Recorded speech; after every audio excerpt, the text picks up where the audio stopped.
Welcome to the Zono Sports Show, where you know Zonos. When the ground nixes the spur. Manu Ginobili, NBA great, Argentinian great, who led the '04 Olympic Argentina team over the U.S. team single-handedly. Manu Ginobili retires yesterday after 16 seasons. Now, Manu was, of course, known by my generation. I'm, 28 years old, so was known by my generation for bringing the Euro step over. The four-time NBA champ, two-time All-Star, decides to hang it up, which it makes sense to, considering everything that's gone on in San Antonio the past year, 2 years. Tim Duncan retired first, and then Tony Parker this offseason signed with the Charlotte Hornets. He's going to go ahead and hang out with Michael Jordan and the boys. And then Kawhi Leonard was traded. Let's face it, he was on his way out anyway. So my question for Manu, why hang around? There's no point. And his answer is to retire, which I think is a sound decision considering the fact that the Spurs, I don't think they'll be in contention for a championship right now. Their reign is over. When you have a young up-and-coming team like the Los Angeles Lakers who have talent like Kyle Kuzma, Alonzo Ball, then they add a LeBron James, bring in a Rajon Rondo, a Lance Stevenson, Marcus Beasley. I really think that San Antonio is on the way down from prominence.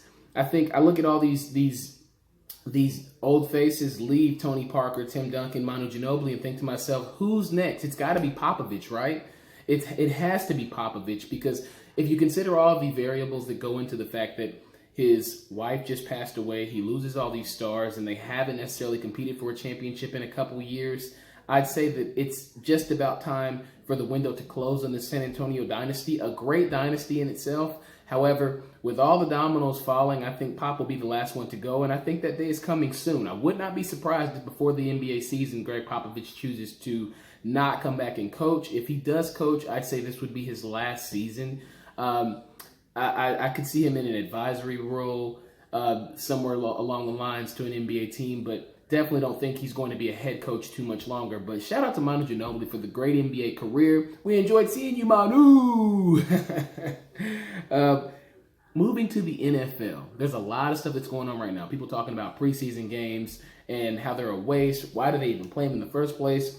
Jerry Jones actually came out with an 18-game proposal stating that, hey, I got a way that can make the players more money, which really, if Jerry Jones is talking about making the players more money, then essentially he's talking about gaining himself a larger purse. Now, an 18-game proposal would shorten the preseason to two preseason games, which I don't think that's enough time to necessarily evaluate talent that may not have come out of prominent schools, lesser division, lesser tier colleges. College players wouldn't have an opportunity to showcase themselves over a full month opposed to half a month, two preseason games, and then starters need a chance to warm up the engines. Maybe I could see them shortening the preseason to 3 games and then adding an additional bye week for people to get fresh. Those who did get hurt during preseason come back. We know Denzel Ward's dealing with back spasm. Your boy Greg Williams called him out. Hugh Jackson didn't like it. But I definitely think that 18 games is far too many when you're talking about full speed, high contact professional football. But if it could make the players more money and the NFL more money, I think it's an option that's worth talking about on the table.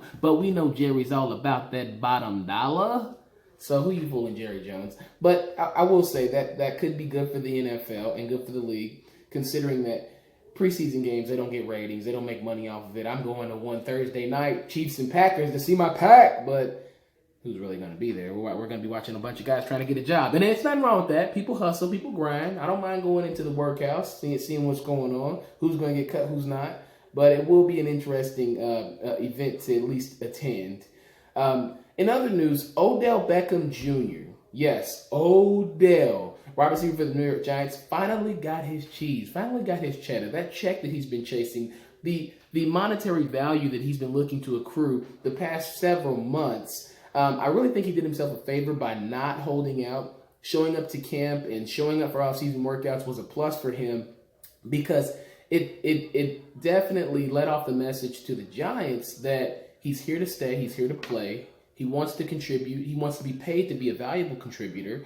And I think that definitely shined, it helped him shine among management and allowed them to see the fact that, hey, Odell, he's here, he's about business. He doesn't want to party in the off seasons anymore. We know about the incident in Miami with Sterling Shepard and the other receivers. But He earned his money. He signed a $95 million 5-year extension with $65 million guaranteed. That's what you hear a lot of NFL players clamor about and discuss when they refer to their sport as being dangerous and the risks that are involved and why they should get paid a lot of money, large sums, large amounts. Le'Veon Bell, this is why he wants big money, guaranteed money, because it is a dangerous sport. This amount makes Odell Beckham Jr., $65 million guaranteed, $95 million 5-year extension, the highest paid wide receiver. Now, along with that money comes leadership, expectations, and accountability. You can't just be in the club till 2, 3, 4 in the morning every other weekend, Odell.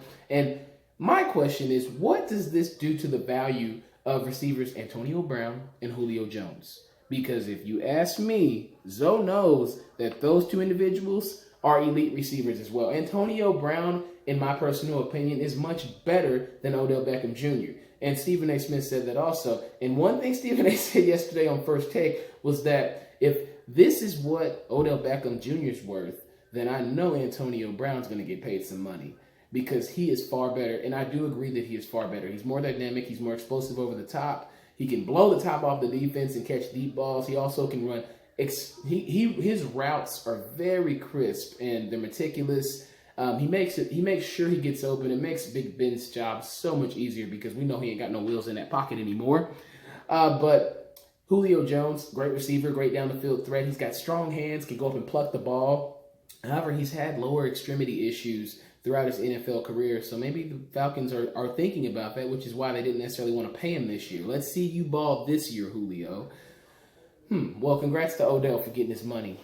In other news, in the AFC, Pac-Man Jones has a new job with the Denver Broncos. Shout out to Pac-Man Jones. Had to call him out because I thought the airport scuffle where he gave the to the airport worker, I thought that was going to deter his efforts in trying to be signed by a new team. However, that was a non-factor, as Evelyn Lozada would say, Chad Ochocinco's ex.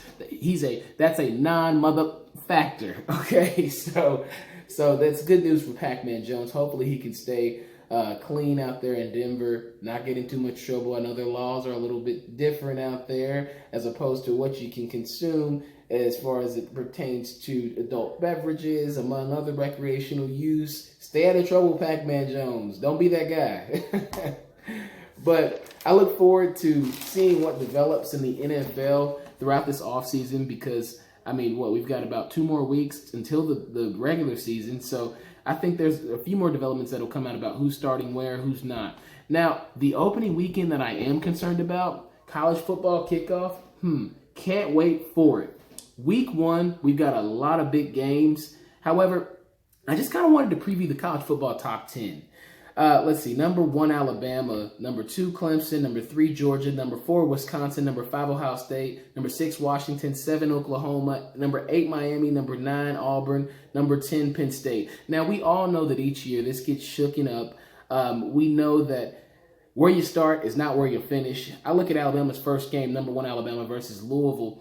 They have the QB issues. Who will play in that game? Who will start? Obviously, it's going to be Tua Tagovailoa, because he showed in the national championship that he is poised to lead a team and can handle adversity under extreme amounts of pressure. Now, that relief pitcher effort, maybe that was just a fluke. I don't think it was, based on what I saw from him throwing the football. And then on the other side of Louisville, I think this will be a tough game for them because Lamar Jackson, that's going to be a hard player to transition from. Jawon Pass, I think he's a great player.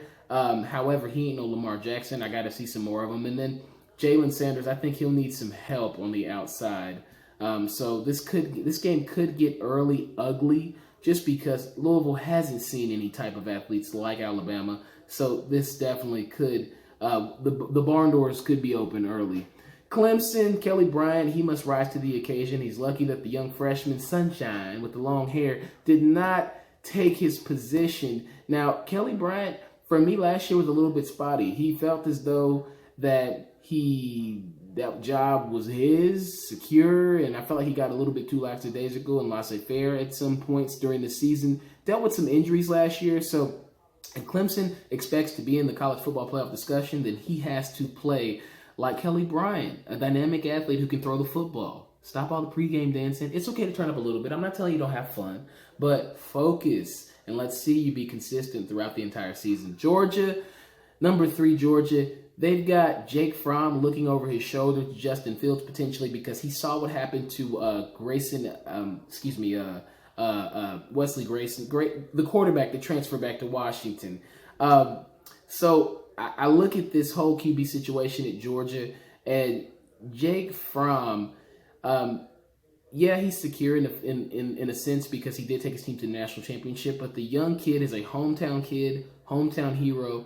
And I really think that Justin Fields, if something does happen to Jake Fromm and he fills in and plays well, Jake Fromm may see himself transferring also in the future. But Georgia's going to definitely have a good team this year. They've got defense and they've got everything you need to make another run in the national championship. Wisconsin, Jonathan Taylor, Alex Hornibrook, enough said, undefeated last year, but did not go to the college football playoff. So can they right those wrongs this year? They'll have to do it by winning the Big Ten championship, where they hope they face Ohio State. But if they don't, I don't see how they get in the playoff because they don't really play anybody. A lot of their games are at home, and then they don't have to play Ohio State or Michigan in the regular season. So you justify that for me, Wisconsin Badger fans. Ohio State, they've got no Urban Meyer the first 3 games. However, he can return after the first 2. Oregon State and Rutgers, win-win, and then coach and practice prior to the TCU game. So I really don't think he's been suspended technically at all because he's there for game prep for the most important game, the 3rd game of the season. So Ohio State, they definitely will have a fun first half of the season because they won't really have a contest until they play TCU. Washington versus Auburn, number 6 versus number 9. This will be a great matchup because you've got contrasting styles. You've got Washington that they spread it around a little bit, but they'll run between the tackles. Gus Malzahn, the Auburn head coach, likes to get a little gimmicky, and he will do some things to have some play action with the receivers and give Jarrett Stidham a chance to open up the offense. Jake Browning must show that he's an NFL quarterback. I think he is. He's a poised kid. Chris Peterson always has tricks up his sleeve as well, so this could be a high-scoring affair. But I definitely think that Auburn will come out with the win. I'm always going to pick SEC over Pac-12 until they prove me otherwise. Did we see Alabama versus USC a couple years ago? Ooh-wee. Oklahoma's replacing Baker Mayfield at quarterback. Kyler Murray, the Oakland A's draft pick, was a top draft pick in the MLB draft. Some people consider it a risk for him to come back and play football, but I don't. Go out and do what you love, young man. Go confidently in the direction of your dreams, sir. And Miami, number 8 versus LSU on Sunday night. That's always a tricky time when you play those Tigers at nighttime. But they ain't in Death Valley, so this could definitely be a dynamic showdown. It'll be a physical game for sure. I think that Miami will win this game just because of superior coaching. I like Mark Richt over Ed Orgeron. I do, all day, every day. Now, granted, LSU is always going to have a defense and have running backs, but Miami, Malik Rozier, I expect him to take his game to another level. At least I hope he can. Penn State's number 10. They've got Trace McSorley.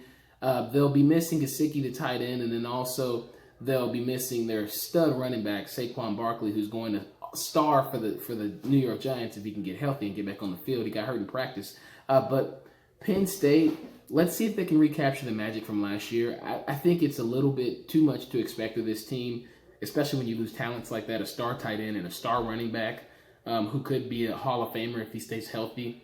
But Trace McSorley is a rock star. He has fun on the field, baseball player. I definitely think that he's somebody who can lead Penn State, and we'll see what they do this year. As far as my playoff predictions, it's real simple for you. Clemson, because Dabo knows how to get there. Bama, because why wouldn't I put Bama in the college football playoff? Georgia, with the repeat, because of D and Fromm, if he's healthy. And then my dark horse pick is Michigan. I think with Shea Patterson at quarterback and Jim Harbaugh having a defense that he constantly has, anytime he's coaching football, he always has defensive studs. I think that this is the year that Michigan makes it over the top, beats Ohio State, and beats Wisconsin. And I figure that Michigan will be the team that represents the Big Ten in the college football playoff this season. And now we're back talking about how Jim Harbaugh is an elite head football coach. Those are my predictions for the college football playoff. And just my recap of the top 10. There's a lot of teams that'll sneak into this. There's good teams all across the country. Florida State, DeAndre Francois back starting at quarterback, and then Will Greer's gotten a lot of talk for West Virginia. There's going to be a lot of teams that hop in and out. However, it's all about that first week of the season. Whoever sets the tone, wins the big games early and can grind it through October and then can close it in November. We'll have a lot to talk about. I'm so glad you guys showed up for the first weekend reaction. We'll talk about the results after this upcoming Labor Day weekend. So, as I usually say, thank you for watching the Zonos Sports Show, where you know Zonos.